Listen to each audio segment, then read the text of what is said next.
Hello everyone and welcome back to Chronos Plays Persona 4 Arena. Today we're continuing with Aigis' story.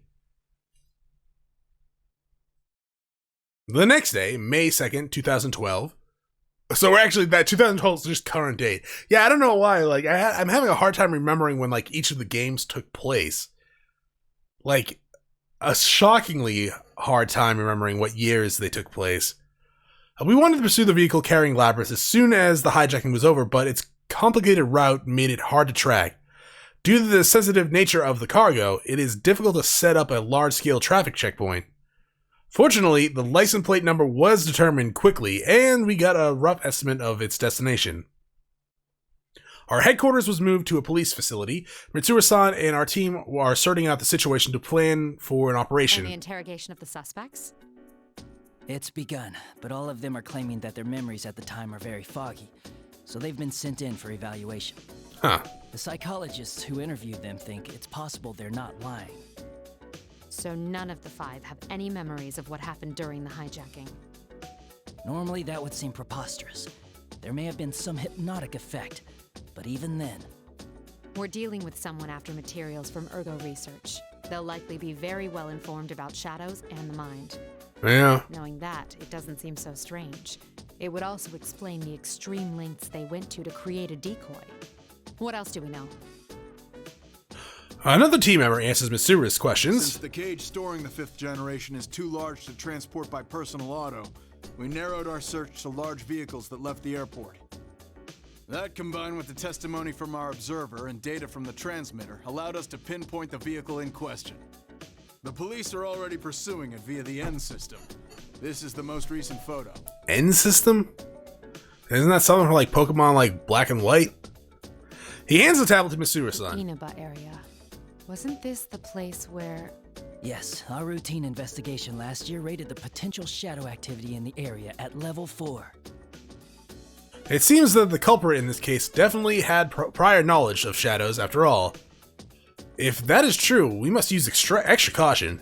Many people do not know about the shadows, though they are enough of a threat as to possibly destroy the world.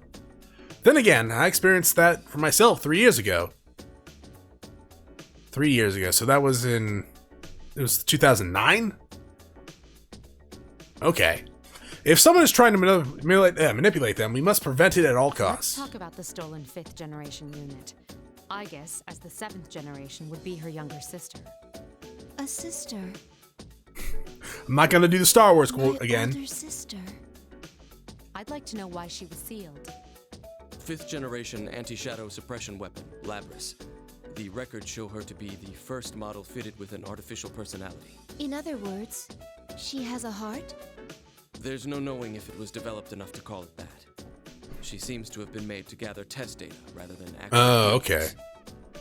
What are her combat capabilities? She wasn't given firearms, since her regulatory system was inadequate. So she was instead loaded with some kind of special equipment. Unfortunately, the majority of the records pertaining to her are missing, which means that's the extent of our knowledge. Special equipment? I think it's like an axe. We also don't know why she was sealed. She also had wings when they're not an axe. Many of the documents regarding the old Ergo research were lost, probably to cover up incriminating evidence. We don't even know what she looks like. All we do know is that she was a life-sized android. We'll just have to find out along the way. Mitsuru-san swipes her fingers across the tablet a few times and shows it to an I'll aide. need these 3 individuals' cooperations. I'd like to join them in the field. Are you sure about this? Try not to make a scene when fetching them. Not all of them are part of our organization. The aide nods his assent and returns to his station. Mitsuru-san then turns her gaze to me. Aigis, frankly, I think we can assume that there'll be combat involved. Will you be alright with that? Though Mitsuru-san doesn't say it out loud, I understand what she means. Our highest priority in this operation is to stop the culprit and mitigate any associated damage. Not to rescue Labrys. Of course, we will strive to accomplish both, but in the worst case scenario, we must consider the option of destroying Labrys. Destroying a sister unit. It will be a painful experience if she too has a I heart. thank you for your concern, but I'll be fine. I will do my duty. Mitsuru-san says nothing more and silently Well nods. then, once we can confirm our target is headed to Inaba, we'll depart at once. So 3. We know Akihiko's one. I'm guessing Yukari and Junpei are the other ones then. As we get ready to depart from Inaba, Mitsuru and I go over last-minute details inside the police station. Mitsuru-san is absorbed with issuing instructions over the cell phone she is holding. Pessimism seeps into my heart as I wait. I begin muttering to myself. Will we be able to find Labris? My sister? Mitsuru-san's surprised voice makes me realize how unlike me these doubts Will are. we be able to save her? Isn't that what you really want to ask? Don't worry. As I mentioned to Akihiko, fighting Labris is not our priority. The reason I formed this shadow operative team is to save lives.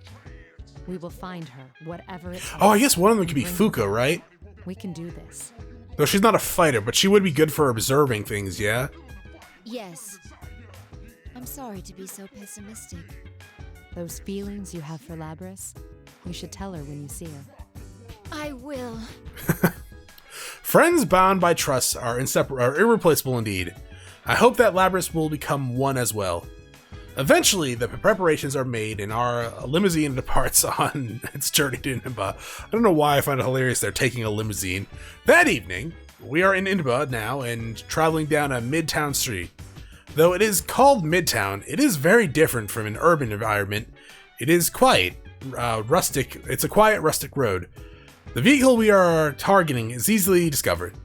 The transmitter that was attached to it when it left from the airport is, lucky for us, still active.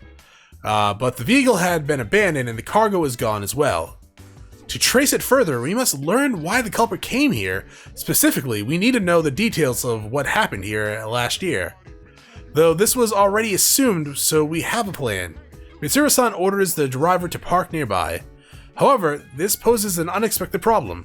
Our vehicle is a long black 8-door limousine. It stands out badly in this countryside town no matter where it's parked. That is a dope-ass limousine, I want it. Our activities are supposed to be undercover, correct? Yes. For undercover missions, it will be necessary to keep all personnel and vehicles from being noticed. Right. Mitsuru-san, may I say something that I've been meaning to say for a while now? No. Understood. All I told them was to give us a car with enough space. Wherever we go, people peer into the windows out of curiosity. We avoided the public eye as much as possible and finally parked in what looks like a site for a vehicle disposal on the outskirts of the town. Our contact has arrived.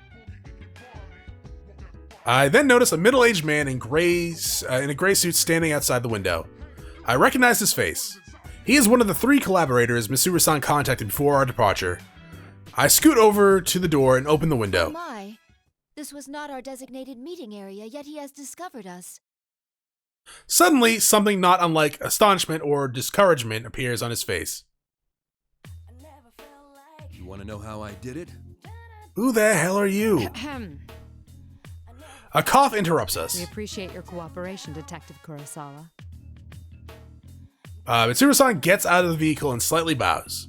3 years ago, when we were still fighting shadows in secret, Detective Kurosawa worked as a police officer at a nearby police box. He believed that our intentions were good, and he supplied us with certain conveniences under the table. Oh, is this the shop dude? Oh my god. I need to go back and check out your picture then, because you have aged pretty drastically in 3 years. His job made it this risky, but he always acted on behalf of what he believed to be just. He said this many times while supporting us in secret. He is a strong man who always acts on his belief. But now, our organization has official government sanction. He can now cooperate with us without it being considered a rebellious act. Kurosawa-san's prior actions have recently been reassessed. He was promoted for his special expertise. I've heard that he is now a plainclothes detective working at the Central Precinct. Long time no see, miss. And Aigis, was it? Indeed. It has been a while. Kuro-san fixes his eyes on Mitsuru-san and me. It is faintly awkward. We are both dressed for combat, and I am not wearing clothes that camouflage my nature. Sorry for staring. A humanoid weapon. I was skeptical when I heard, but seeing you in person doesn't leave any room for doubt. I'm sorry that I kept it hidden back then. It's alright. It would have caused more of a headache if you'd gone around looking like that. Aw, okay, I mean, yeah, she stands out. Hearing him say that, I cannot help but smile. Seeing you laugh like that makes it harder to believe you're a machine. I shouldn't make you stand while we talk. Please, get in. Ah, sorry. I haven't seen you in a while, so I had a lot to say. Mitsuru-san asked see the TV there too, by the way. Is that how they got there? Mitsuru-san asked Kurosawa-san to collect information on the serial murder case that occurred in this town last year. When background research was carried out across Japan at the end of 2011, this region returned high numbers in shadow detection measurements. But although it was investigated, there was no effects apart from slightly unnatural weather. Then again, what if something did happen that was just hard to detect? Mitsuru-san suspects that the serial murder case was related to these shadows and asked Kurosawa-san to have the local police force share their reports. We could have requested them directly, but what we wanted would not be the surface information found in the investigation reports. There are limits to what an unofficial unit cloaked with authority can do with direct reports. I found out quite a bit regarding the case you had me look into. First, I reviewed the report on the incidents from last year. One of the suspects mentioned the word persona. I lock gazes with Mitsuru-san. So what went on here last year? It's probably related, but I wasn't done there. Parts of this guy's testimony were even more outlandish. If you can take what's in the record at face value, it seems persona users can enter TVs within the Inaba region. Just within Inaba region? Enter TVs? What does that mean? Just what it sounds like. You physically stick your body into the screen and go inside. He claimed there was another world in the TV, and dropping people inside it was the method behind last year's murders. This all sounds rather absurd. Yeah! I'm surprised it was included in the police report. I got in touch with the detective in charge at the time and said the same thing. Apparently the report was filed by a young partner of his at the time. He'd entertained the wildest testimonies like this one. Ah.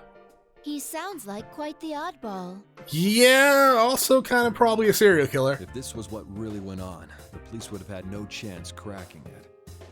But that Detective Dojima is one shrewd guy. Even with all the supernatural hocus-pocus surrounding the case, he caught the culprit. Who happened to be that young detective that took the testimony. Kurosawa-san sighs. He seems to be tired. That's all I have for you right now. I should be going. I doubt either of us has time to reminisce over the old days. It's funny, though. I thought the fighting was over, but you guys surprise me every time I see you. Thank you very much, Officer Kurosawa. Why don't we at least see you off? Oh, that's all right. I've got my own car. I doubt my department would appreciate your tastes. If I ever showed up for work in something like this, I'd be the talk of the force until the day I retire. Oh yeah, no, they probably... Yeah. Just yeah. He opens the door himself and exits the vehicle. He gives a short farewell and leaves without turning back even once. Mitsuru-san, this could be bad.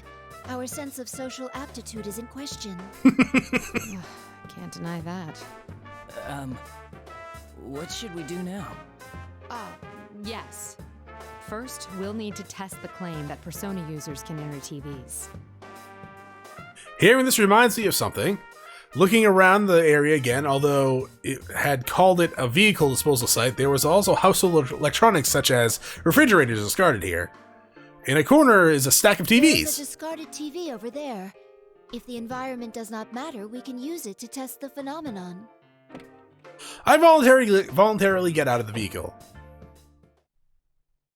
Wait, Aigis. Don't worry.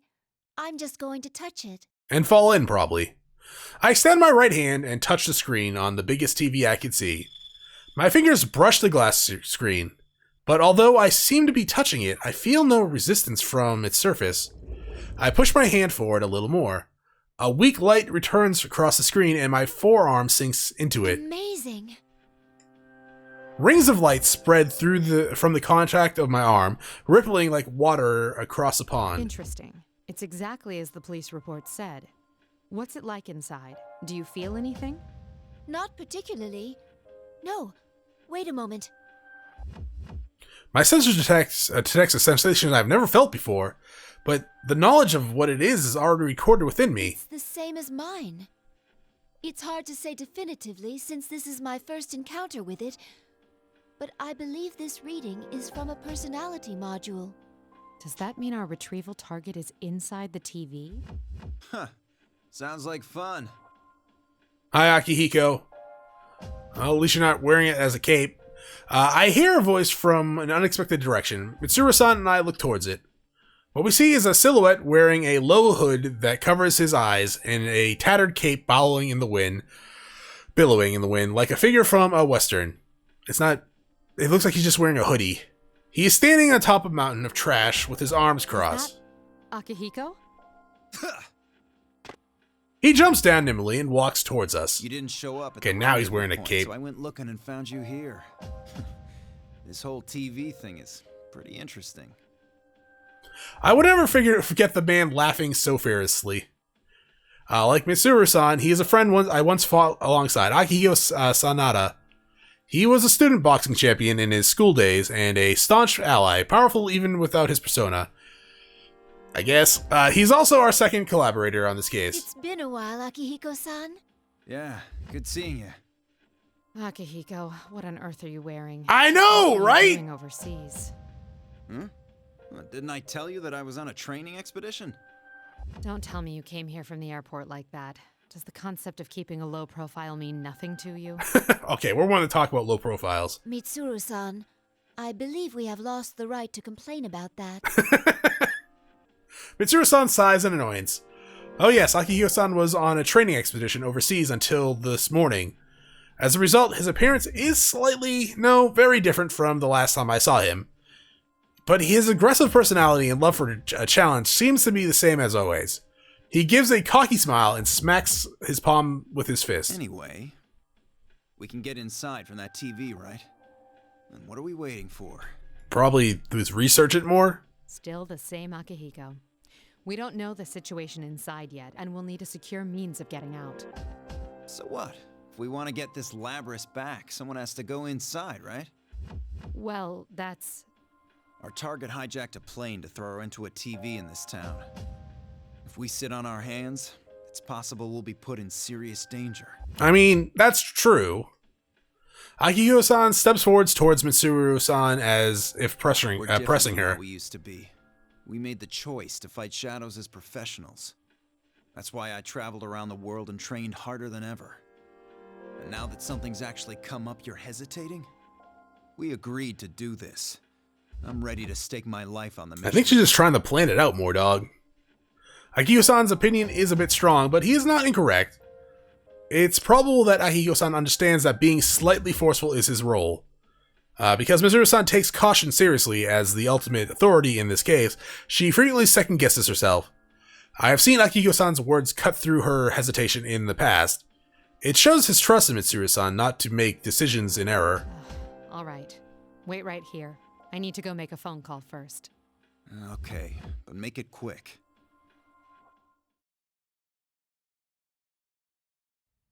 Ooh, anime.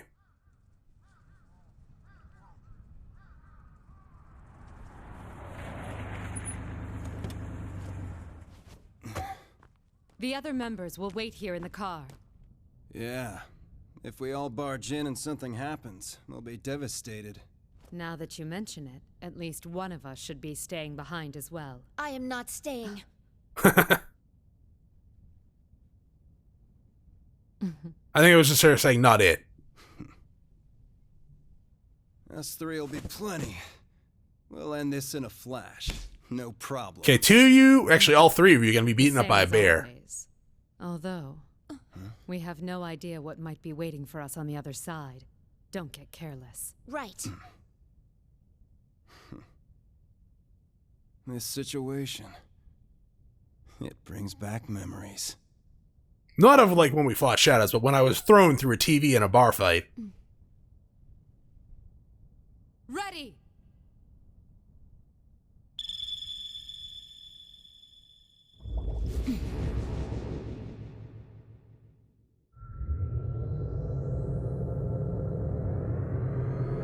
It's gonna go black? No. Okay. Then again, I don't know. I was gonna say, I don't know actually, because when like you and the others went through, it went Why black. the TV? Oh, hey, Nato. What's going on? Right, you were investigating them, weren't you? I'm surrounded by a white light that strains most of my sensors to their limits. A portion of my sensors indicate that I am currently in a state similar to freefall. I can't tell up or and down from left and right. This continues for a while. Eventually, my functions slowly recover. I find myself inside an unknown room, sitting with one knee up. I quickly stand and check my surroundings. Is this the music room of a school? Kind of. I can see a music stand, a grand piano, a blackboard, and portraits. There is an air of over-exaggerated theatrics to it, but I may not be far from the truth. Is this the world inside the TV? After the surreality of entering a TV screen, this comes as quite a surprise. No sign of Mitsuru-san or Akihiko-san. Did they land elsewhere? So much noise. I can't contact anyone like this. I attempt to use my communicator, but there's no response. This looks like an ordinary classroom, but it has an alarming amount of radio interference and creepy-ass portraits. When I concentrate my senses again, I detect a bizarre disturbance from the entire area that is unlike normal buildings. This may be another world after all. Just maybe. Just maybe. In any case, I must join up with Mitsuru-san and Akihiko-san. But just as I begin to make plans to do so, the monitor hanging from the ceiling switches on. What appears on it is, how to describe it, a bizarre figure that looks like a living costume. So Teddy. I spy an unknown yet bewitching babe. That's accurate to what Teddy would say. How unexpected! You alright? Its comical tone does not last long before the voice becomes distorted and the image disappears. It reminded me of a malfunctioning machine. Okay, so Shadow Labrys was still in character of Teddy, but she couldn't adapt to Aigis? I stare at the monitor. I don't know, that's kind of weird. I have a hunch that it will return soon. Nope, there's Shadows. Just as I thought, the costume reappears, but its behavior is very different now. Case 04, unintended intruder. Entering elimination process. Its mechanical sounding voice is completely different from the joking tone it had before. And that phrase, elimination process, it seems that a battle will be starting. I realize the safeties. I released the safeties from the weapons built into my body. That's when a large noise came from behind me. Is that Kanji? A young man in a school uniform comes rolling in with a yell. A human? Hi, Kanji. Jeez, decided to open right then. This makes no damn sense. I thought that I was ready for any eventuality, but I had not expected to suddenly encounter a human. Are you all right? You seem to be unharmed. The young man looks back at me, a steely gaze, while fixing his bleached hair with his fingers. Looks back at me, a steely gaze. His behavior does not seem to be that of one who came in pursuit of me. Never seen you before. I'm sorry, I haven't introduced myself. My name is Aigis. Only then do I remember that my appearance would seem very peculiar to a casual observer. I'm a transfer student. I have blue eyes, Blonde hair. Gatling cannon. Yeah! Huh? Kanji. I'm sorry, forget what I said. In the past, that prepared explanation for students has been effective. Except for the Gatling No cannon. longer. Okay. Anyways, I'm Kanji Tatsumi. This mean you're my next opponent?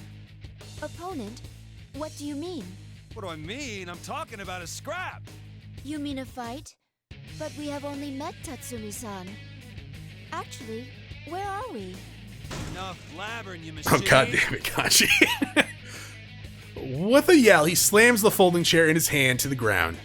A cold, dull, metallic sound echoes and eliminates any possibility for talking this over. Fake girl like you doing calling me by my name!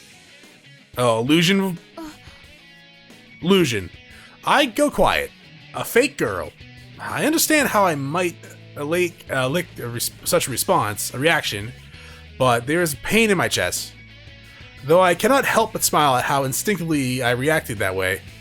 It seems I have become more human-like than I knew. Worried I might have to go up against my senpai, but I ain't gonna hold back against a robot like you. Okay, that sounds like Kanji.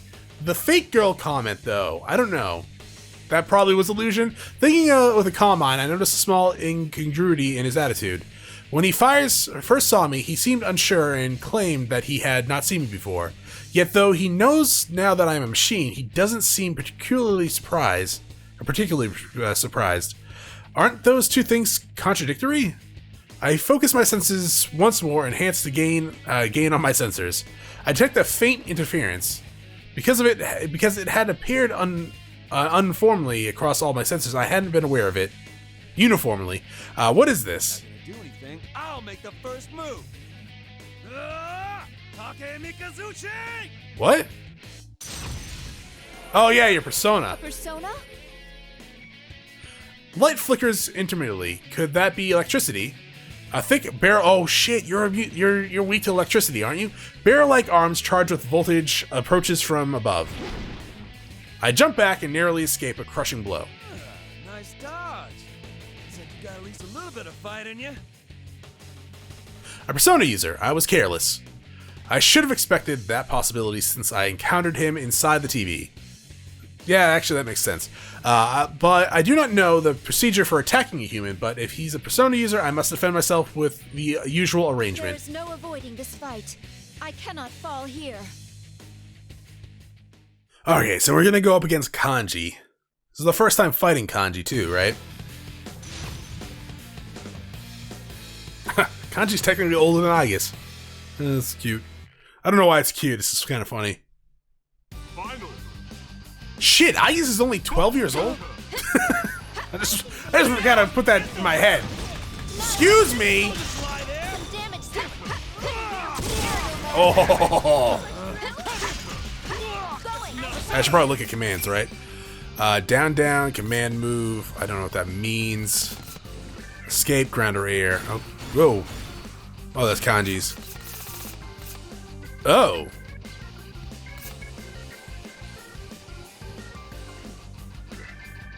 Huh. Ow. Oh, can I not move? Oh, you missed. Stop with the lightning.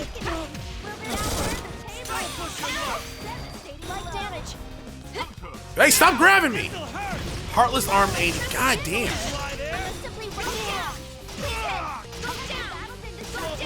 Nope, nope, nope. Gonna. Nope.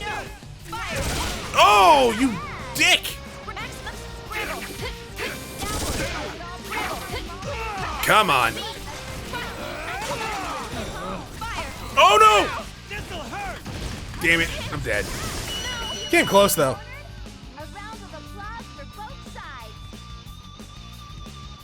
Oh crap, that's right. She has like freaking ammunition and that bar overheating. How do I do that? I didn't even pay attention to that. God damn it.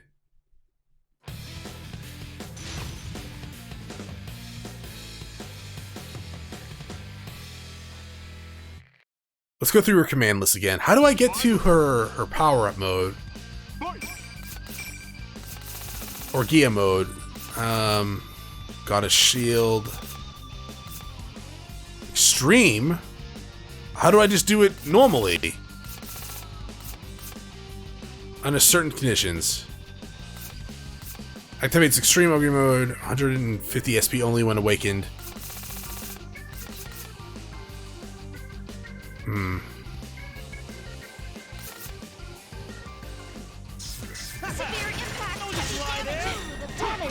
Ow. Okay, you can stop, dog. You can stop!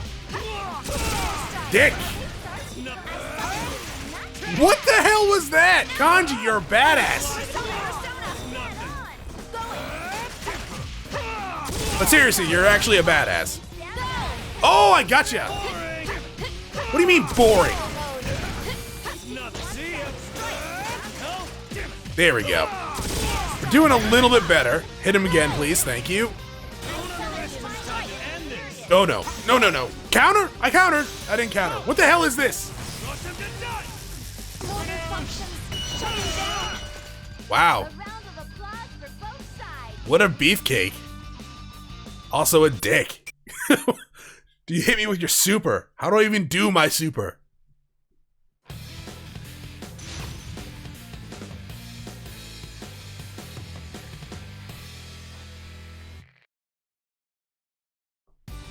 Yeah, but like... okay, hold up.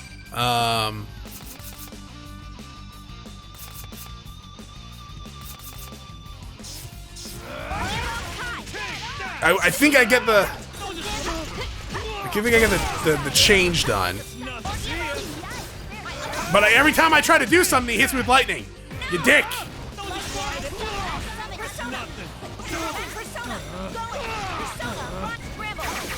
There we go. So we don't... Definitely do not want... I know you're overheating. I'm sorry. What do you mean, Persona? Oh, I broke your Persona? Yeah, I gotta be careful of this goddamn grab attack. Oh, goddamn grab. I want to play as Kanji now. Dead? Please die. Thank you. Good lord. It was kind of a surprise. Are you all right, No. Oh, him, yeah. I helped Tatsumi-san up off the ground and called him. After repeating myself several times, I hear a groan. No. Damn it. Ow. Oh, whoa! Hands off! I'm sorry. If you can't stand, then I'll carry you. I pick up Tatsumi-san, who is still lying down with both arms. Whoa! Damn. You're a hell of a lot stronger than you look. Whoa, whoa, whoa, whoa, whoa! How come you're carrying me like this? Like a bride or something? I wish they had a picture of that. This is the spousal method of carrying. No, it ain't. It's the bridal. Oh, wait a second. Is it pretty much the same thing? Yes. Tatsumi-san, you seem completely fine. That's what I've been saying. And stop with the Tatsumi-san crap. It's making my skin crawl. Just call me Kanji. You don't object to being called that? I'm an artificial person, after all. Huh? Who cares? If I say it's fine, then it's fine. Yeah, so it must have been an illusion Will before. you put me down already? When I put Kanji-san down, as requested, he turns his back and repeatedly scratches his head. I feel as if his demeanor has changed compared to how it was before the fight. His loud voice and rough words are the same, but the sense that he will not listen to a word I say is gone. I feel that I can make myself understood more, Well then, or now. Kanji-san, allow me to ask again. Where are we? And what did you mean by opponent? Huh? You're not an enemy that Ted set up for me? Ted. Are you referring to the bear who appeared on the monitor? This is a fighting tournament. Only the winners get to keep going. Ah. I lost this time. But So, oh well. does he not even know it's not Teddy? That sounds like something Akihiko-san would say. Huh? Sorry, I was just talking to myself. Gotta say, you pack one hell of a punch. Got me real good. Punch? But I didn't throw any. That's not punches. true. We slapped the shit out of him a little bit. Listen though, the rest of this tournament ain't gonna be so easy. My senpai are waiting up ahead. There are more people here. Could you estimate how many? Kanji-san smiles dauntlessly and gives me a thumbs up. I don't really understand why, but I give him a thumbs up as well. Good job. Then Kanji-san keels over. I rush in to catch him. When I look into his face, it is still smirking, but he has passed out. It seems he was fighting through his fatigue for the sake of his pride. He doesn't seem injured, so I carefully set him back down on the floor. Suddenly, that costume, Kanji-san called it Ted, appears again on the monitor. Intruders are persona users. Due to difficulties in elimination, they will be acknowledged as valid targets. It's using that mechanical tone of voice again. The intruders must be me and the others. Since I won't be easy to eliminate, it appears that he's changing tactics. What could he mean by valid targets? The monitor screen turns off once again. Just like before, it flickers back on, and after a few seconds, it's the same face as before, but a completely different attitude. Woohoo! What a fox! Keen to join in on our fun? I'm A-okay with that if you're up for a little fighting. I'll wait for you in the next arena up ahead. This is more how he sounded at the beginning. He's gone back to normal, or at least recovered from the abnormality. Oh, silly me. If you're cutting in, you don't know who I am. I am General Teddy. Remember that name well. General Teddy. Apparently, he really is a teddy bear. He doesn't seem like one, but a number of things he said caught my attention. Joining in on our fun and arena. These are in line with the tournament Kanji-san mentioned. Is this tournament being held here? But the monitor is silent once again and does not return. I do not think I will make any progress if I remain here. I poke my head through the door where Kanji-san appeared to check my surroundings. What looks like a school hallway leads straight ahead. We're just going to leave Kanji here. We're not even going to try to wake him up. There appears to be no danger nearby. I managed to hoist Kanji-san's body over my shoulder and tried to leave the room. What? Oh, the invisible wall. But something gets stuck and prevents me from proceeding. I stop and check, but I cannot see any obstructions. Both of the sliding doors fell off when Kanji came in and are completely open, and the way is completely open. It should be wide enough for me to pass through easily, even with a person over my shoulder. Yet I cannot proceed. Something is getting stuck. I slow my walking speed and check to see what part of me is getting caught. That is how I discovered something surprising. Nothing is blocking the way, yet only Kanji's body cannot pass through the door. It seems there is an invisible wall, one that is selective and prevents only Kanji-san's passage between the room and the hallway. Something Kanji-san said comes back to me. Only the winners get to keep going. Is this what he meant? I increase the sensitivity of my various senses, but I cannot detect any wall there. I have no way of destroying what I cannot touch, which means I have no choice but to leave Kanji-san here. Oh well. I will come back for you later. No promises. Please stay safe until then. He gonna get eaten. Once he comes around, he's still a persona user. It's not as if I'm leaving someone behind who cannot fend for himself. I reluctantly convince myself to move on. He also kicked our ass a couple of times, so yeah, he can defend himself. While moving down the hallway, my sensors continue to pick up disturbances from everything in the school. It all looks so normal, though. There's a line of glass windows on the wall. Outside is a field level with the ground I am walking on. I seem to be on the first level of a building. Eventually, I reach a doorway and cautiously venture outside. There is barely any difference in temperature or atmospheric composition compared to the real world. But the lack of wind is unnatural, and there are other discrepancies between here and there. I turn around and inspect the building exterior. This is indeed a school. I walk along the wall and go along with the building.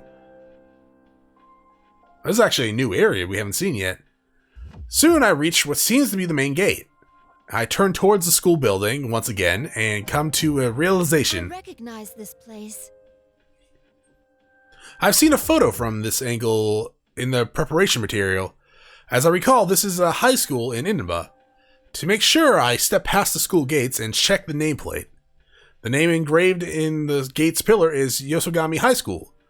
I cross-reference the name with the map of the area and find a match. This is confusing. A real-world location has been completely recreated inside the TV. Why is it structured like like nesting boxes? Why is it structured like nesting boxes? Just then, I sense something moving in the corner of my vision. I quickly turn around and view it from the front. It is a uniformed girl. She is running straight through the opposite direction of the field. Is she a student? No, this is not a real school. Could she be one of the senpai Kanji-san spoke of? But a moment thought highlights an important detail. Her pale skin and hair color. What? Oh, it's Labris. There can be no mistake. It's the girl I saw for a moment at the airport after the hijacking. I immediately chase after her. But the girl is much faster than I anticipated, and I cannot close the distance. I release a portion of my foot speed limiters and finally get close, until I am able to grasp her right hand from behind. Huh? The girl stops and turns around. There's a surprise on her face, but she stares in wide-eyed wonder at my form. Though I am surprised myself. That instant I take her hand, a flash of intuition charges through me like electricity. This girl is Labris. I am unaccountably convinced. Who are you? That's one funny-looking costume you've got on. Oh, well, Oh, of course. You're mixed up in this racket too, aren't you? Racket? Does she mean the tournament? No, I am not in this tournament of my own free will. Really?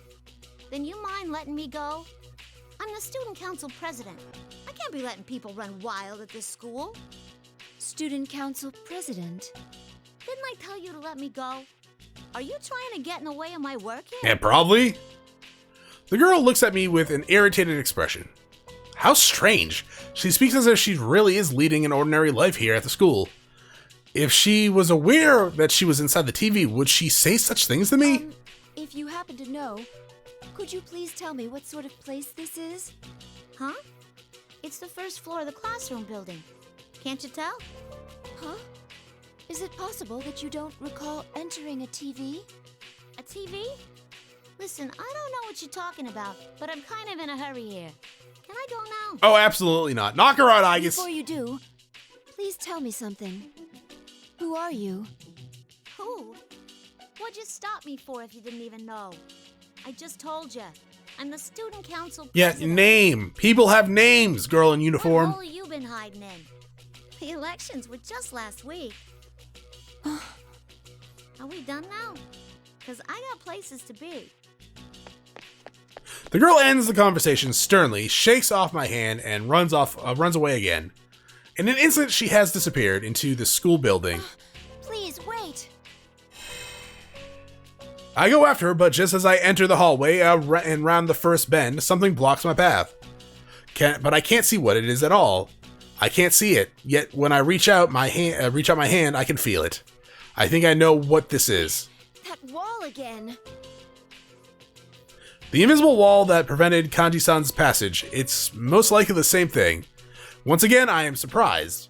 I can touch it, yet my sensors detect nothing. And it's much stronger than I had imagined. It repelled even gunfire, let alone physical strikes. I attempted various methods to destroy it, but before I can, the girl disappeared from view. It seems I am forced to try a different route. I consider the situation once more. Was that girl truly Labris? There are too many factors not indicating otherwise. Her appearance and the feel of her arm when I grasped it a moment ago, both are strong signs that she's human. But if she's entirely artificial, then she could not be part of an older generation of models than myself. Her speaking voice and behavior were both also indicative of known human patterns. According to the records of Labris' development, she was sealed away soon after. Even I stumble with natural human speech. She could not have become so proficient in it in such a short time. She's not a machine, but a human, so she cannot be Labris. Usually I would not hesitate to make such a judgment based on the available data, yet I still cannot shake the feeling that she may be Labris. This intuition I felt earlier, what caused it? This case remains murky. I feel as if my senses are being muffled by a thin cloth, but I cannot leave her be. Even if she is not Labrys, the fact that itself means that she's in danger. I quickly looked for an alternate route. I thought we were getting into battle here. I guess not, because that's the end of the episode. Thank you for watching. If you enjoyed the episode, press like below. If you're not subscribed yet, why don't you have my video section, check out some of the content, see if it's to your liking. If you're interested in watching my live stream on twitch.tv/ChronosPlays, give my channel a follow to be notified when I go live. Either way, thanks for watching. Hope you all have a great day.